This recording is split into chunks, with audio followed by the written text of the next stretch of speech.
Bien. Bueno, hermanos, ahí mirando, ¿cierto? La historia de quién?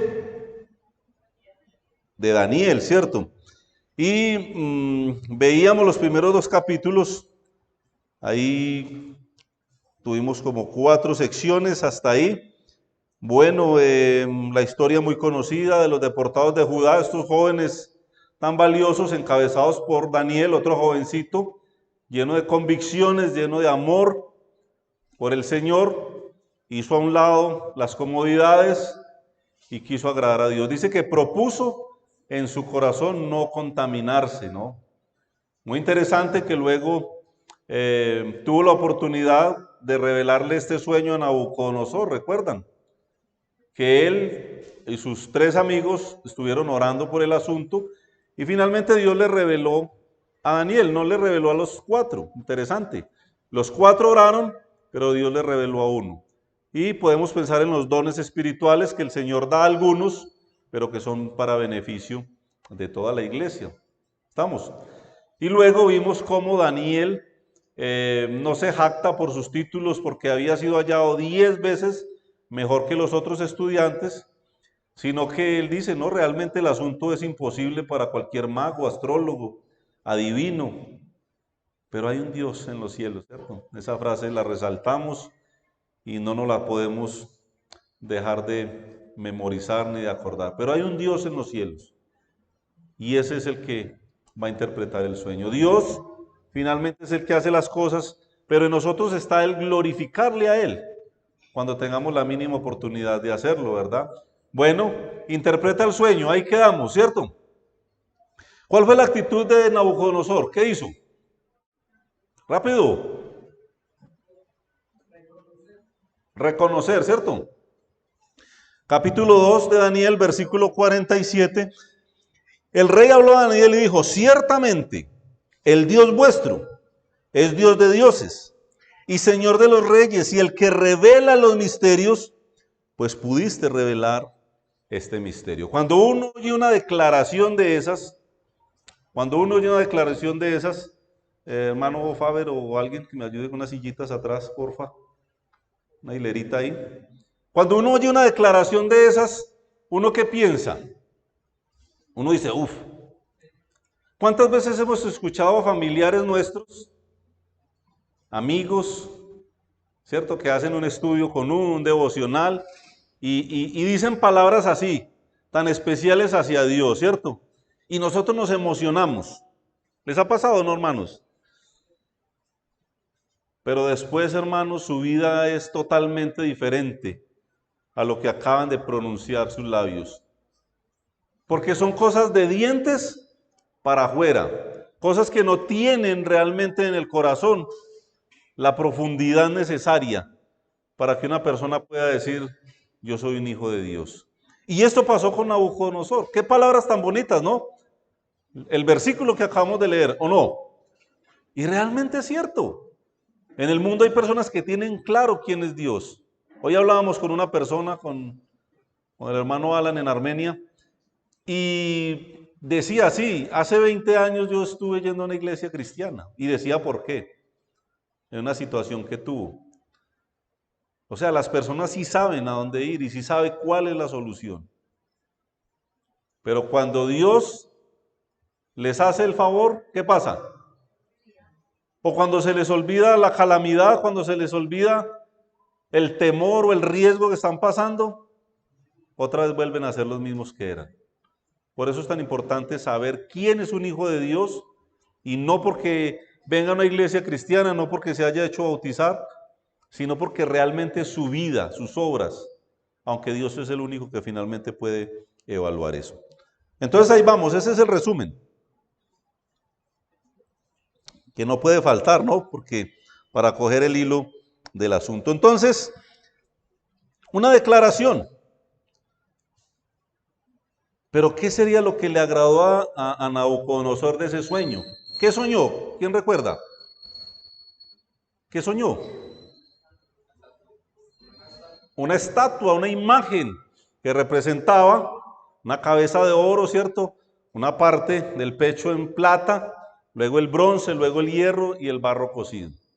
Y que representaban aquellas potencias que fueron gobernando el mundo desde Babilonia, Medo-Persas, Grecia, Roma y lo que estamos viviendo a la fecha de hoy.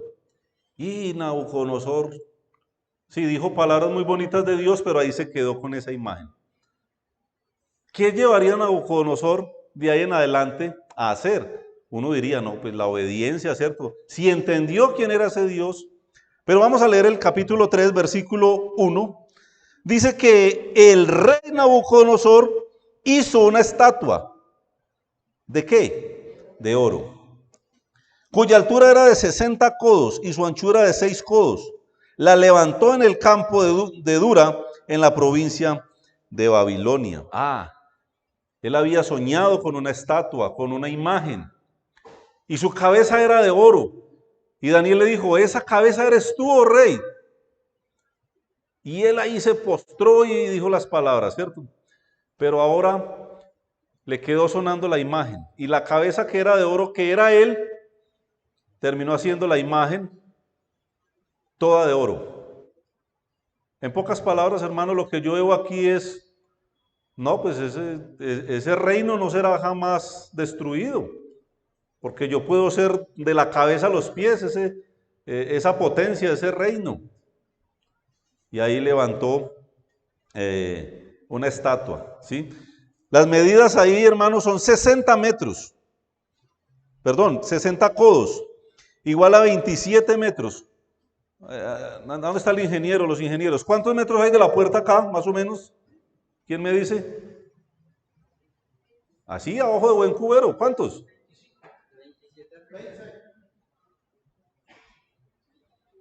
Más o menos, ¿cierto? De ese tamaño era la estatua, como de allá, de la reja hasta acá, así me la imagino yo. Y de 2.7 metros de ancho, ¿no? Casi como de aquí allá a la pared, ahí la estatua. Una estatua que se podía mirar desde lejos. Y esa fue la estatua que hizo Nabucodonosor. ¿Toda de qué? De oro. Muy bien. ¿Qué más? Bueno, podemos seguir leyendo. Dice que hizo. Y veo ahí las manos humanas trabajando en pro de algo que hay en una mente, en un corazón. Del versículo 2 al 5, vamos a leerlo. Vemos a un hombre olvidadizo, ¿no? Y envió el rey Nabucodonosor a que se reuniesen los sátrapas, los magistrados y capitanes, oidores, tesoreros, consejeros, jueces y todos los gobernadores de las provincias, para que viniesen a la dedicación de la estatua que el rey Nabucodonosor había levantado. Fueron pues reunidos los sátrapas, magistrados, capitanes, oidores, tesoreros, consejeros, jueces y todos los gobernadores de las provincias a la dedicación de la estatua que el rey Nabucodonosor había levantado. Y estaban en pie delante de la estatua que había levantado el rey Nabucodonosor. Y el pregonero que anunciaba en alta voz, mándase a vosotros, oh pueblos, naciones y lenguas, que al oír el son de la bocina, la flauta, del tamboril, del arpa, del salterio, de la zampoña y de todo instrumento de música, os postréis, ¿y qué? Y adoréis la estatua de oro que el rey Nabucodonosor ha levantado, que seguramente representaba a él mismo Nabucodonosor. Y uno cuando uno en el versículo 47 ve lo que dijo Nabucodonosor y leemos lo del capítulo 3, uno como que nos quedamos ahí. Pero es típico, hermanos. Es típico. Anoche hablábamos en la reunión aquí también con unos hermanos de aquellos que son olvidadizos, que olvidan lo que Dios ha hecho por ellos. Y que hay una instrucción. El hermano Edwin leía ahora de que los reyes, las personas que están en eminencia, son siervos de Dios y tienen que darle cuenta a Dios cómo van a gobernar, ¿no? Nabucodonosor era uno de esos. ¿Qué más? Entonces, emocionalismo, decisiones o pensamientos momentáneos. ¿Sí? Bueno, seguimos avanzando, hermanos, porque quiero leer en lo posible todo el capítulo. Del 6 al 14 vamos a leer, porque dice que y cualquiera, eso fue lo que se dijo, que no se postrare y adore, inmediatamente será echado dentro de un horno de fuego ardiendo. Por lo cual al oír todos los pueblos el son de la bocina, la flauta, del tamboril, del arpa, del salterio, de la zampoña y de todo instrumento de música, todos los pueblos, naciones y lenguas se postraron y adoraron la estatua de oro que el rey Nabucodonosor había levantado. Por esto, en aquel tiempo algunos varones caldeos vinieron y acusaron maliciosamente a los judíos. Hablaron y dijeron al rey Nabucodonosor: Rey, para siempre vive. Tú, oh rey, has dado una ley, que todo hombre al oír del son de la bocina, de la flauta, del tamboril, del arpa, del salterio, de la zampoña y de todo instrumento de música se postre y adore la estatua de oro. Y eso era verdad. Él había dicho, y el que no se postre y adore se ha echado dentro de un horno de fuego ardiendo. Hay algunos varones judíos por ahí, los cuales pusiste sobre los negocios de la provincia de Babilonia, ¿no? Y ahí podemos entender qué habían en esos corazones. Ah, interesante, envidia. Los que estaban ahí por encima, ¿cierto? Tal vez que los estaban mandando a ellos, tal vez no se prestaban para los chanchullos que ellos hacían. Hermanos, si es digno de que un cristiano sea odiado en una empresa, es por su rectitud. No por todo lo contrario, no porque sea el más problemático, no porque sea el más malgeniado. Hermanos, si nos tienen que odiar es porque queremos hacer las cosas para glorificar al Señor. Y estos muchachos eran rectos, eran temerosos de Dios. ¿Estamos de acuerdo? Y había ahí un tufillo de envidia, ¿no? Como vamos a acusarlos ahí, porque estos son los que están ahí por encima de nosotros. Muy interesante. Hay unos varones judíos los cuales pusiste sobre los negocios de la provincia de Babilonia. Sadrach, Mesach y Abednego. Dice, estos varones, oh rey, no te han respetado. No adoran tus dioses ni adoran la estatua de oro que has levantado. Miren, no te han respetado. ¿Qué vemos ahí? Bueno, vemos el veneno, la cizaña, el poder meter en una idea el odio para una persona. Y hay maneras de decir las cosas, pero hay maneras de que usted le puede introducir el veneno. Dice, no te han respetado. ¿Cómo le parece, rey? Esa gente no lo respeta a usted. Y Nabucodonosor se queda pensando y dice, no, pero ¿cómo así?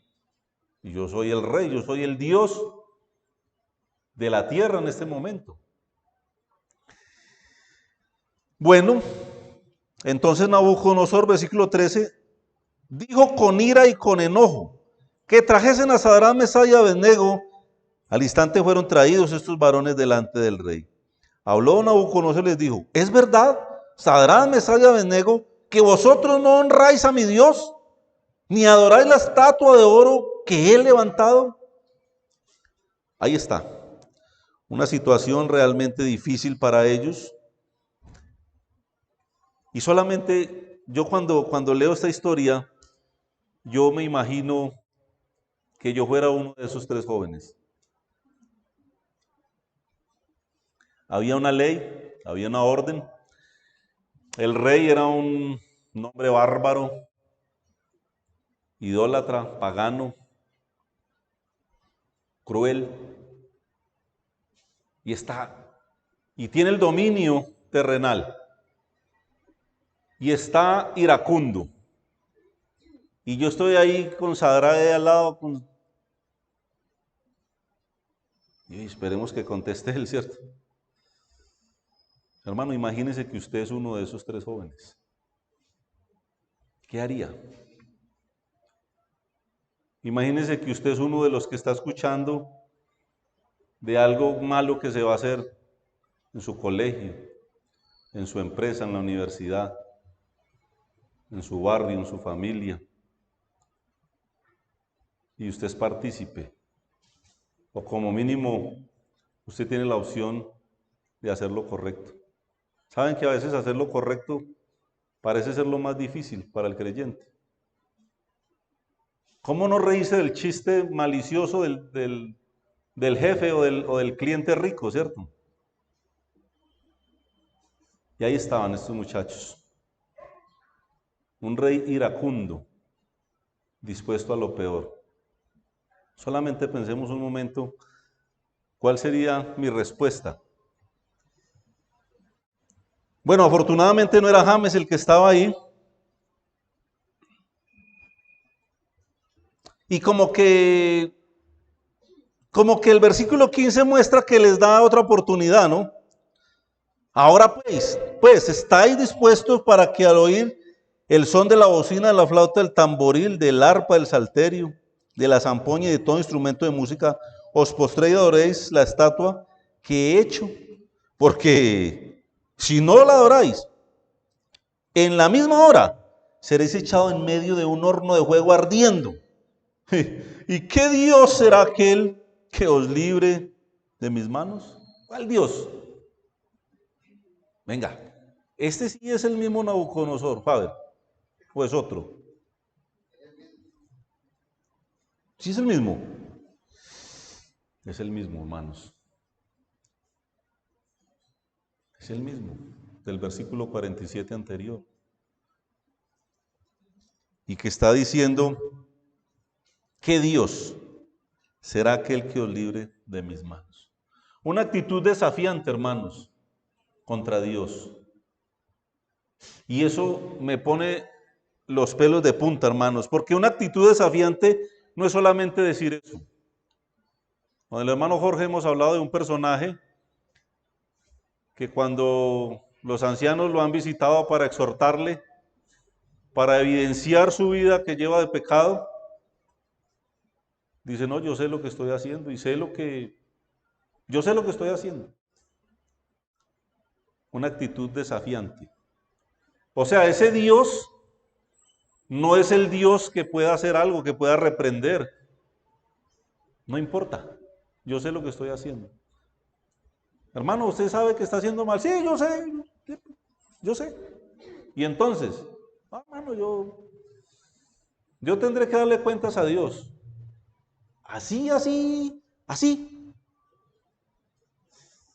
Hermanos, qué miedo, qué temor.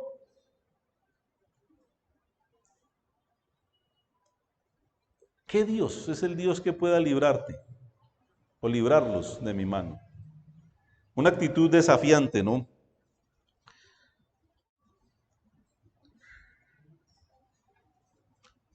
Capítulo 2, 37.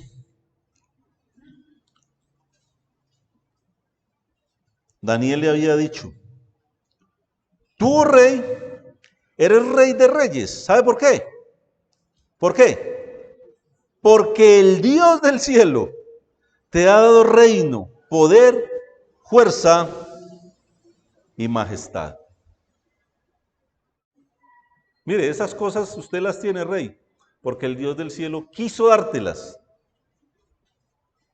Usted, hermano, tiene una carrera, usted, hermano, tiene una casa, usted tiene un cargo, porque a Dios le plació darte capacidades, darte lo que tienes. Y sabe que Dios debe ser honrado con todo lo que tenemos, ¿cierto? Veíamos en estos días en Apocalipsis.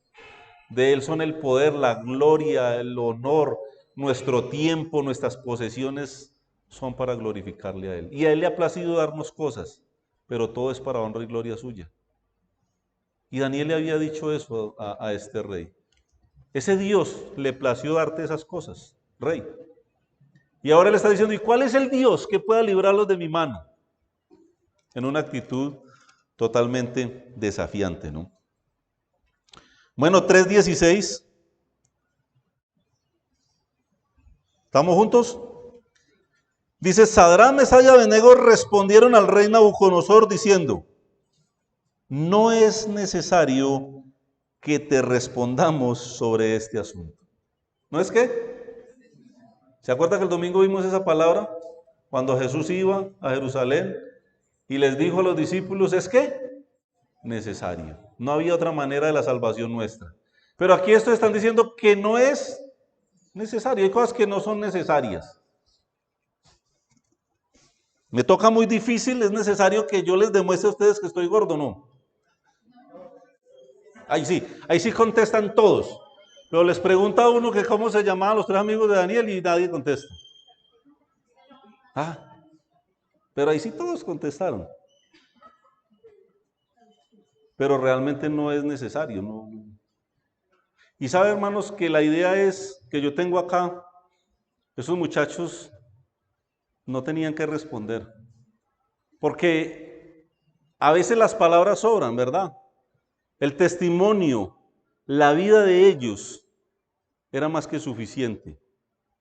En pocas palabras, Nabucodonosor sabía que ellos no se iban a postrar ante esa imagen. No es necesario. Usted sabe quiénes somos nosotros y quién es realmente nuestro Dios. Qué posición, hermanos. Qué convicción, qué seguridad de ese Dios.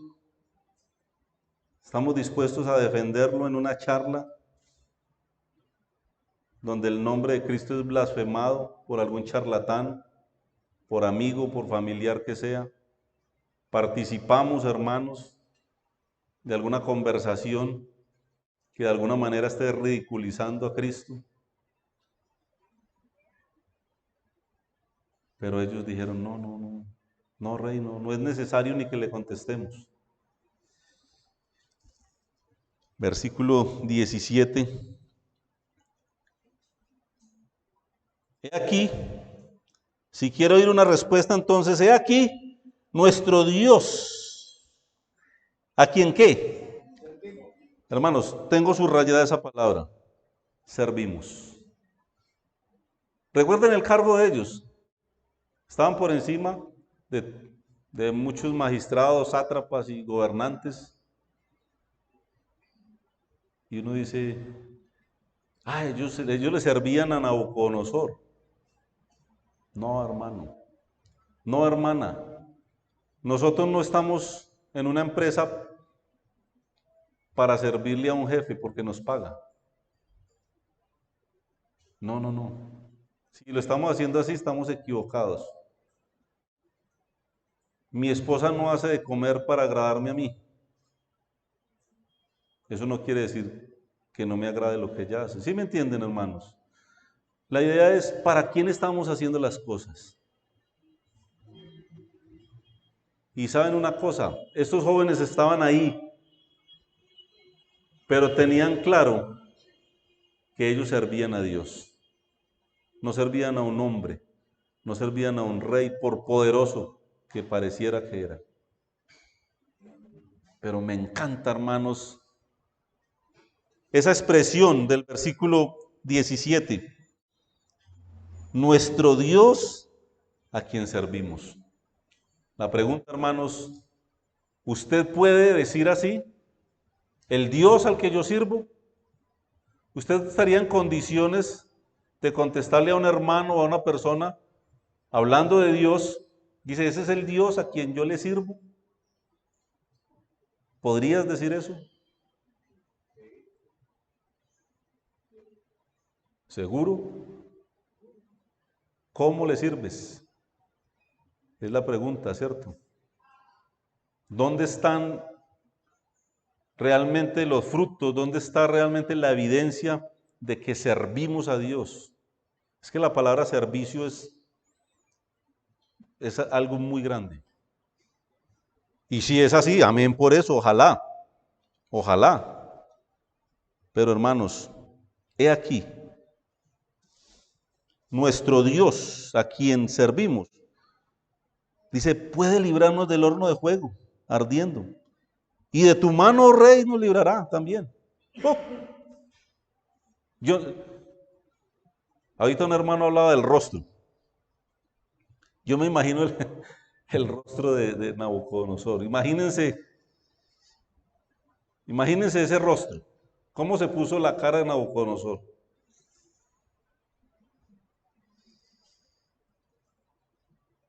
No, ese Dios al que servimos nos puede librar del horno y también de tu mano nos librará. Y si no, sepas, oh rey, que no serviremos a tus dioses, ni tampoco adoraremos la estatua que has levantado. Hermanos, la convicción de estos muchachos. Saben que inclinarse ante un ídolo está incluido el servicio.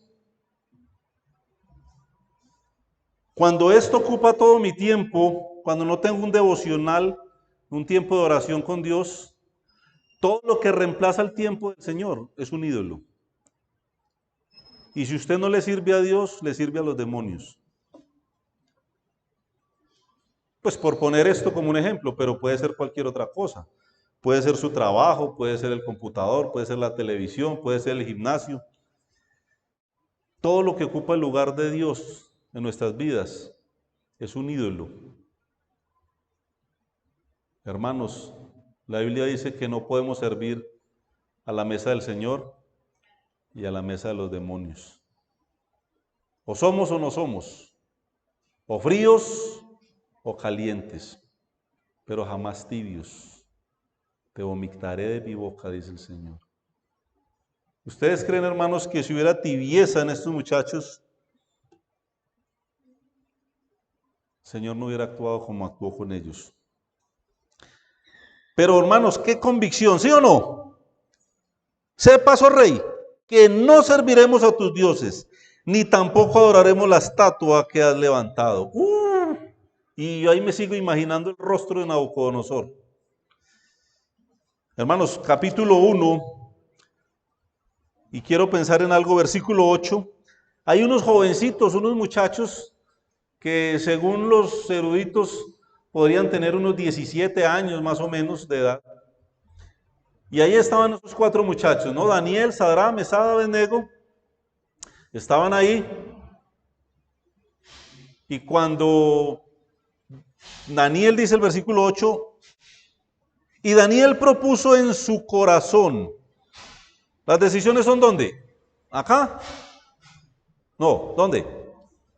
No son buenos deseos, no son buenas intenciones. ¿Son qué? Decisiones. Una decisión debe ir acompañada de ¿qué? De una acción. No es tanto hablar, es hacer. Es hacer. Pero dijo Daniel, dice que propuso en su corazón no contaminarse. O sea, es una decisión personal. Con la porción de la comida del rey ni con el vino que él bebía. Pidió por tanto que el jefe de los eunucos que no se le obligase a contaminarse.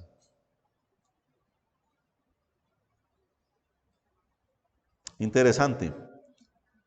Pero sabemos que estos 3 muchachos estuvieron de acuerdo con Daniel. Conocemos la historia, ¿cierto? ¿Y ellos qué dijeron? No, nosotros estamos de acuerdo con Daniel. Pero había uno que tomaba la iniciativa, ¿cierto? Hermanos, ¿cuántas veces hay alguien que tiene una buena iniciativa para algo, lo que sea? Y ahí esos 3 muchachos estuvieron de acuerdo y actuaron y tuvieron bendición. Pero otra cosa interesante, ¿dónde estaba Daniel aquí? ¿Quién sabe? ¿Quién? Hay un premio para el que diga.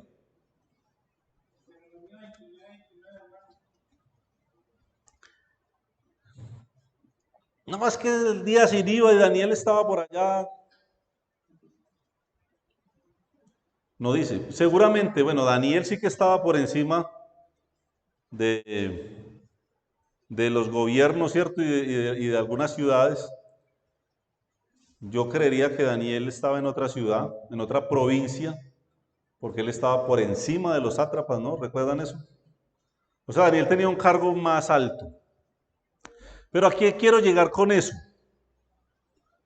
Hermanos, a veces funcionamos cuando el hermano que me evangelizó, el pastor, el anciano, cuando está ahí al lado. cuando me llama semanalmente, cuando me visita, cuando me empuja. ¿Y dónde estaba Daniel aquí? Las convicciones a veces del cristianismo parecen que son convicciones vigiladas. ¿Qué es eso? Ah, bueno, sí, son convicciones cuando estoy al lado de los hermanos, ¿cierto? Pero se van 3 semanas a trabajar a otra ciudad y se vuelven unas micas, ¿sí o no? ¿Cuáles son las convicciones nuestras? Si no está el anciano, si no está el papá, el padre de familia. Hermanos, ¿son realmente convicciones? Pues, no, pero es que ese Daniel como es de cansón y... No, pues, maluco también decirle que no. No. Daniel no aparece aquí en el capítulo 3. Hermanos, convicciones fuertes. Un aprendizaje, joven, hermano, que vienes a la reunión de varones. ¿Qué has aprendido? ¿Con qué te has quedado? ¿Te ha servido para la vida? Que un hermano se pare aquí a enseñarnos, como hermanos que vienen de otras ciudades, traen su palabra. ¿Qué nos ha quedado? Gracias.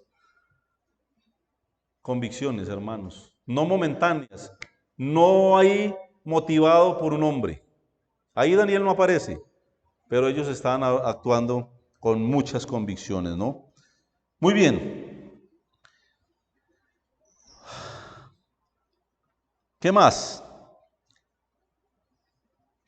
Versículo 19 al 23. Voy a leer rápido porque ustedes saben cómo es la cosa. 3:19 al 23 dice: entonces Nabucodonosor se llenó de ira y se demudó el aspecto de su rostro, así, más feo que yo todavía, contra Sadrach, Mesach y Abednego, y ordenó que el horno se calentase, ¿cuántas? 7 veces más de lo acostumbrado, y mandó a hombres muy vigorosos que tenían su ejército, que atasen a Sadrach, Mesach y Abednego para echarlos en el horno de fuego ardiendo. Entonces estos varones fueron atados con sus manos, sus calzas, sus turbantes y sus vestidos, y fueron echados dentro de un horno de fuego ardiendo. Y como la orden del rey era apremiante y lo habían calentado mucho, la llama de fuego mató a aquellos que habían alzado a Sadrach, Mesach y Abednego. Y estos 3 varones, Sadrach, Mesach y Abednego, cayeron atados dentro de un horno de fuego ardiendo. O sea, la temperatura, hermanos, estaba al rojo vivo. Eso lo calentaron 7 veces más. Y los que llevaban aquí a estos amarrados de pies y manos no alcanzaron a llegar ahí. O sea, eso medio los lanzaron y de lejos el calor los consumió. Eso dice ahí, ¿sí o no? Bueno.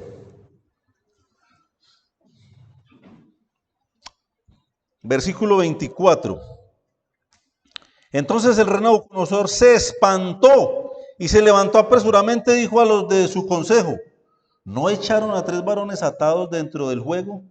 Ellos respondieron al rey: es verdad, oh rey.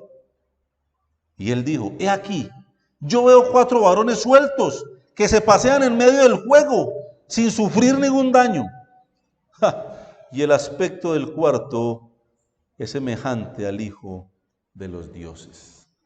Esa expresión, ¿se acuerdan cuando los magos que los iban a matar porque no fueron capaces de interpretar el sueño de Nabucodonosor, dijeron los hijos de los dioses, ¿cierto?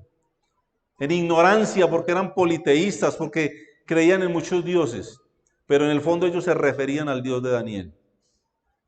Y acá también es una expresión ignorante, pero que se está refiriendo realmente a un ser superior, aunque ellos no lo sabían definir bien.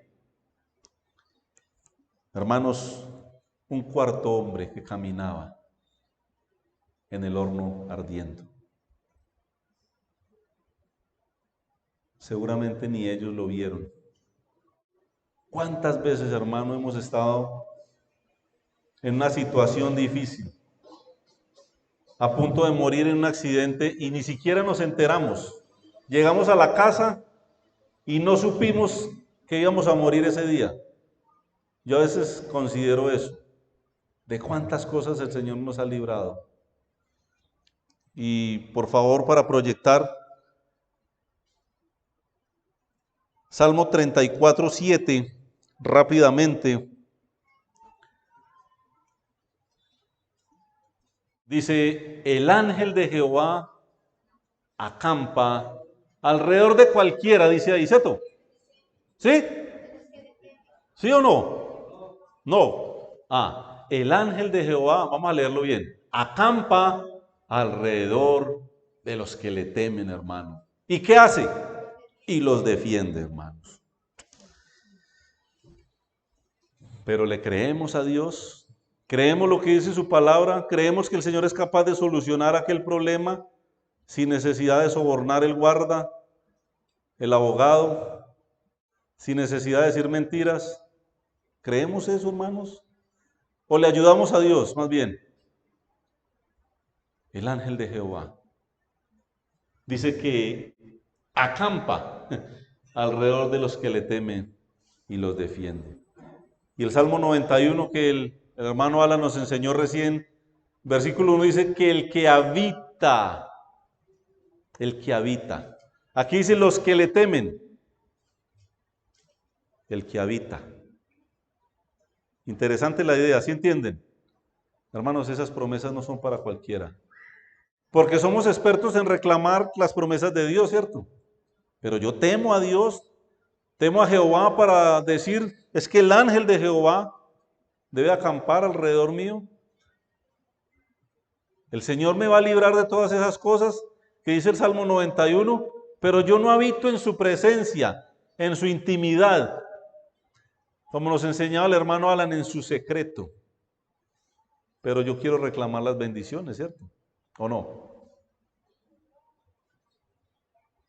Romanos dice que los que aman a Dios, todas las cosas les ayudan a bien. Y hablaba en estos días eso con mi familia.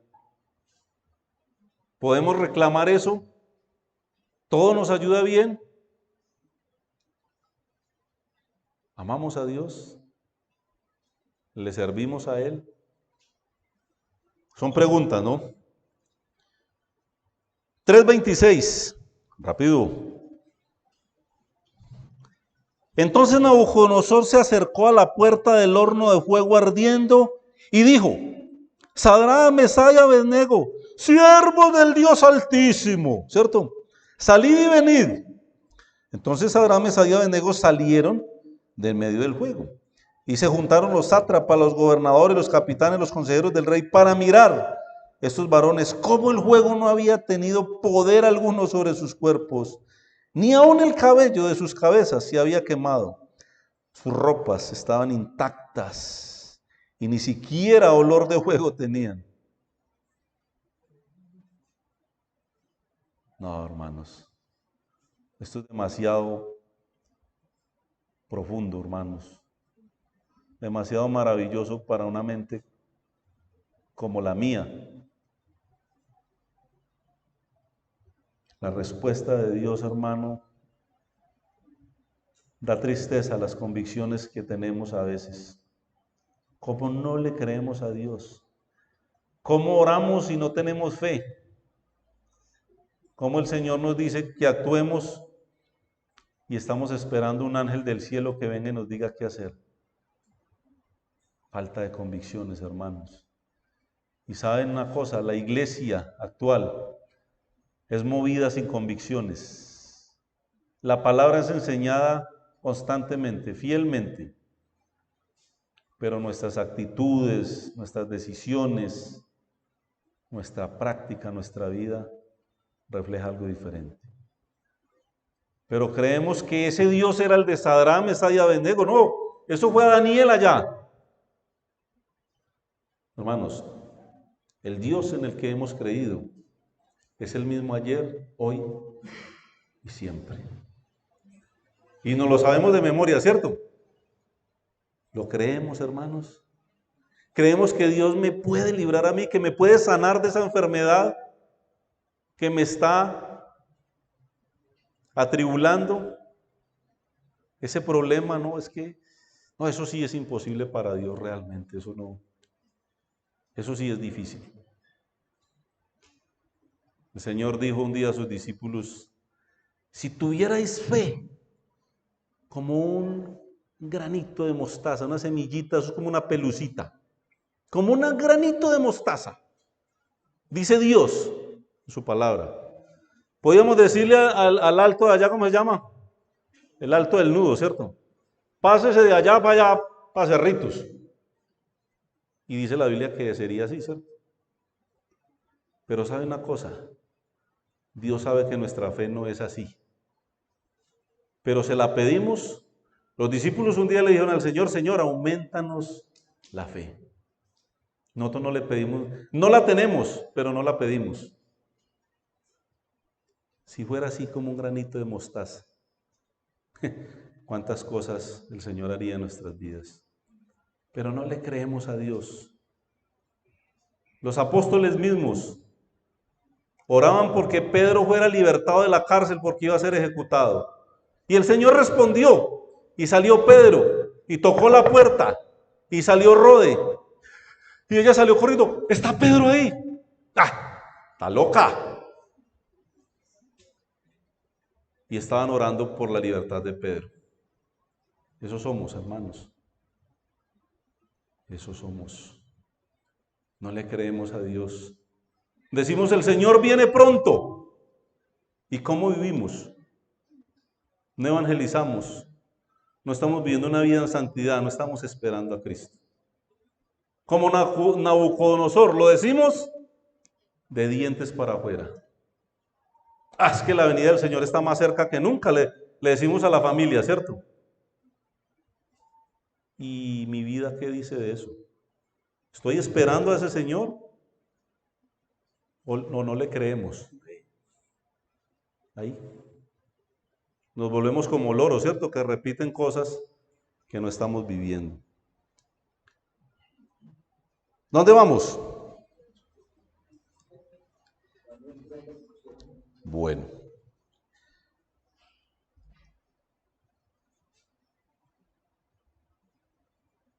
Entonces, versículo 28, Nabucodonosor dijo, bendito sea el Dios de ellos, de Sadrach, Mesach y Abednego, que envió su ángel y libró a sus siervos.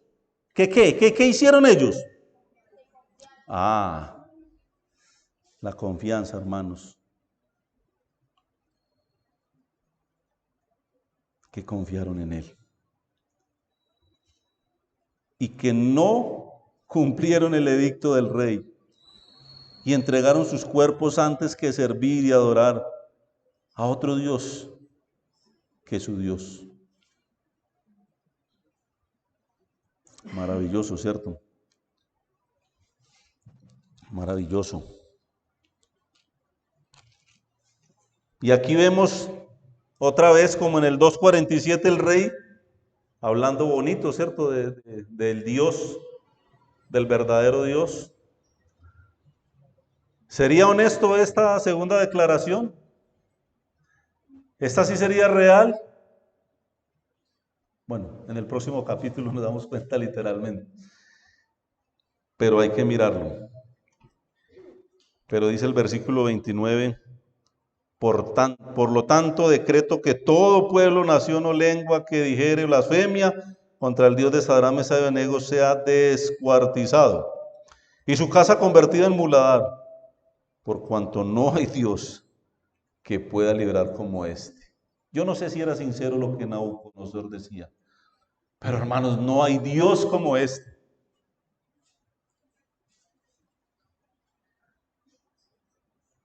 No lo hay. Y el coro lo dice, ¿cierto? No hay Dios tan fuerte como Él.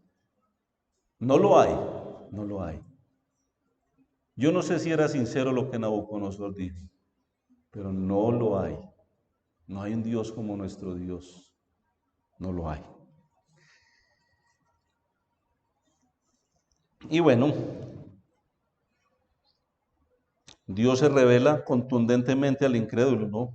Constantemente. Y en Mateo 13:18 ¿Qué encontramos? ¿Quién me dice? Dios se revela constantemente al hombre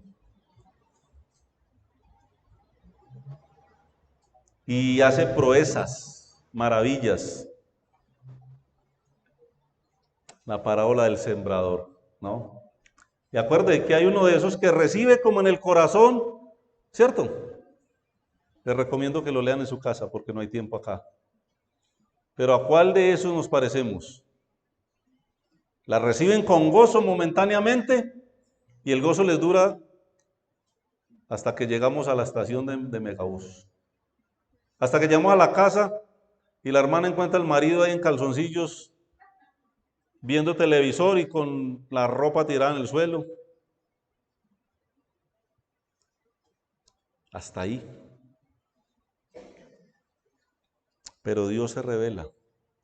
Y una persona como Nabucodonosor, hermanos, como usted y yo, que hemos visto tanto la gracia de Dios en nuestras vidas, somos responsables ante Él, a dar cuenta a Él un día por lo que hayamos hecho en esta vida, sea bueno o sea malo. Bueno, versículo 30 dice, entonces el rey engrandeció a Sadrach, Mesach y Abednego en la provincia de Babilonia. Eso dice ahí, ¿cierto? Pregunta, ¿el rey los engrandeció? ¿Sí o no? ¿A quién servían ellos? ¿A Nabucodonosor? ¿Qué leímos hoy? ¿Qué aprendimos? A Dios. A Dios. Señor nos ayude, hermanos. La palabra de Dios dice que Dios honra a los que le honran. Ojalá le creamos al Dios maravilloso que tenemos, en el que espero que hayamos creído. Señor les bendiga, hermanos, y nos bendiga, ¿cierto? Y podamos agradarle. Cada día es más difícil, hermanos, pero tal vez nosotros lo hacemos más difícil.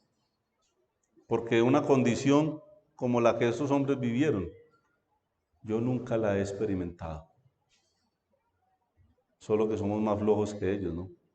Padre Dios, damos gracias por